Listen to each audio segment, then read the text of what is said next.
আমি সবসময় ক্রিকেটের সাথে যুক্ত ছিলাম স্কুল লাইফ থেকে। আমি নির্বাণ ক্রিকেট খেলতাম। যেটাই হোক কাপাই দিতে হইব, ফাটাই দিতে হইব খেলি। রোকেয়া দেখবে, নোয়াখালী বসে দেখবে। রোকেয়া শুভকামনা জানাইছে নোয়াখালী এক্সপ্রেস টিমের জন্য।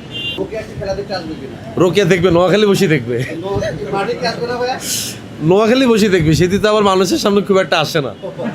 কাবিলা যেহেতু একটু সবসময় একটু শাসনের মধ্যে রাখে আর কি, তো একটু নোয়াখালী বসে দেখবে। এবং রোকেয়াও শুভকামনা জানাইছে নোয়াখালী এক্সপ্রেস টিমের জন্য। শুরুতে ধন্যবাদ আপনাদেরকে যারা কষ্ট করে আজকে আসছেন। আর স্পোর্টস জার্নালিস্ট ম্যাক্সিমামই চেনা মুখ, কারণ আমি প্রচুর স্পোর্টসের নিউজ দেখি, সেই সুবাদে অনেক স্পোর্টস জার্নালিস্টদের চিনতে পারতেছি আমি।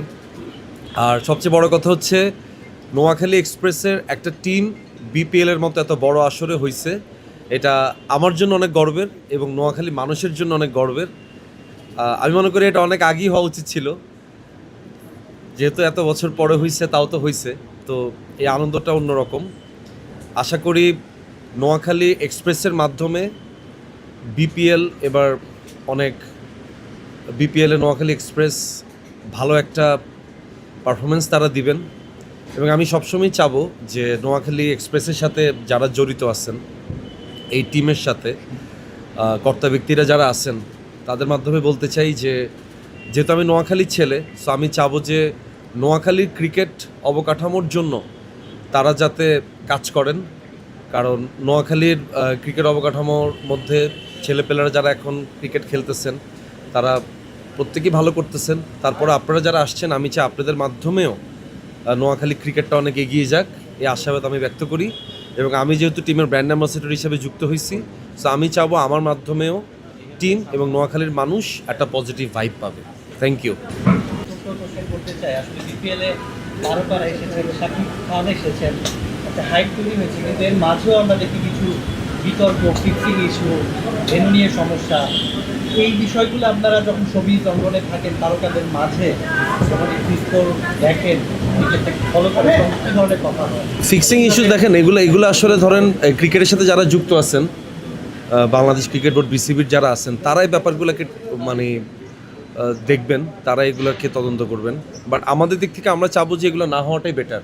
শুধুমাত্র ক্রিকেট অঙ্গনে না, যে কোনো অঙ্গনেই আসলে ফিক্সিং বলেন, দুর্নীতি বলেন, এগুলা কোনো অঙ্গনেই আসলে কাম্য নয়। সো আমাদের জায়গা থেকেও আমরা চাবো এটা যাতে না হয়। ভাই, আপনার ক্রিকেট খেলার এক্সপিরিয়েন্স আছে কিনা সেটা যদি একটু শেয়ার করতেন। কারণ রিসেন্ট টাইমের মধ্যে তো নাই, কিন্তু তারপর আমি সবসময় ক্রিকেটের সাথে যুক্ত ছিলাম স্কুল লাইফ থেকে। আমি নির্বাণ ক্রিকেট খেলতাম এবং আমি একটা ক্রিকেটের সাথে সবসময় অতপ্রতভাবে কোনো না কোনোভাবে যুক্ত থাকতাম। এবং আপনারা জানেন আমার একটা ফাউন্ডেশন আছে ডাকবাক্স, ওইটার মাধ্যমে আমি প্রত্যেক বছর আমার নাখালপাড়াতে আমি ক্রিকেট টুর্নামেন্টের আয়োজন করে থাকি। গত বছরও করছি, ইনশাল্লাহ এই বছর আমরা করতেছি শীতকালে। সো ক্রিকেট আমার একটা আবেগের জায়গা, ক্রিকেট আমার একটা ভালোবাসার জায়গা। Thank you.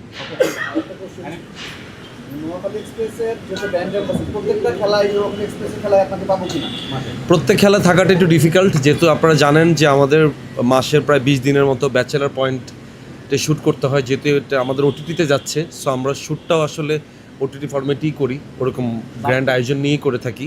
সো প্রত্যেক খেলা থাকাটা একটু ডিফিকাল্ট। তারপর আমি চেষ্টা করব যে গুরুত্বপূর্ণ খেলাগুলোতে থাকার জন্য। আর স্টাইলে মেসেজ হচ্ছে যেটাই হোক কাপাই দিতে হইব, ফাটাই দিতে হইব খেলি। Thank you. হ্যাঁ হ্যাঁ,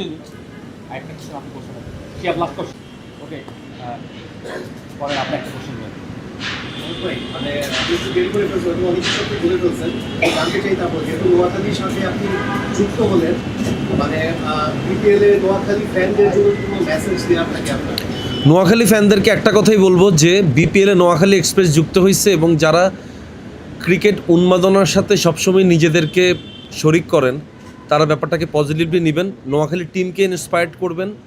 এবং নোয়াখালী টিম থেকে এবার যখন আমাদের একটা ভালো আরও কয়েকজন খেলোয়াড় যখন বের হবে, তারা আলটিমেটলি কিন্তু আমাদের জাতীয় দলেই খেলবে। সো আমি চাই যে খেলাটাকে পজিটিভলি এনজয় করা এবং খেলাটাকে এবং খেলোয়াড়দেরকে ইন্সপায়ার্ড করা। খেলোয়াড়রা পারফরমেন্স ভালো করবে, খারাপ করবে, অনেক কিছুই হবে। সো আমি চাই সেক্ষেত্রে আপনারা গঠনমূলক সমালোচনা করেন, যাতে করে ওরাও যাতে বুঝতে পারে তাদের পারফরমেন্সে কোন জায়গায় ঘাটতি আছে, পরবর্তীতে সেটা তারা ওইটা নিয়ে তারা কাজ করবে। আচ্ছা বলেন। আপনি তো অনেকদিন হয় নোয়াখালী আসছেন, এখন নোয়াখালী দলের সাথে আছেন পাশের দেশ হলো বরিশাল। আর যদি বরিশাল থাকতো আপনি কি করতেন বা কি মেসেজ দিতেন তাদেরকে? বরিশালের জন্য একই মেসেজই দিতাম যে ভালো খেলেন, ভালো পারফরমেন্স করেন, জিতি, তারপর ভালো খেলি, তারপরে জিতেন। সবার জন্য একটাই মেসেজ। হ্যাঁ। সব ধরনের খেলার খবর পেতে সাবস্ক্রাইব করুন।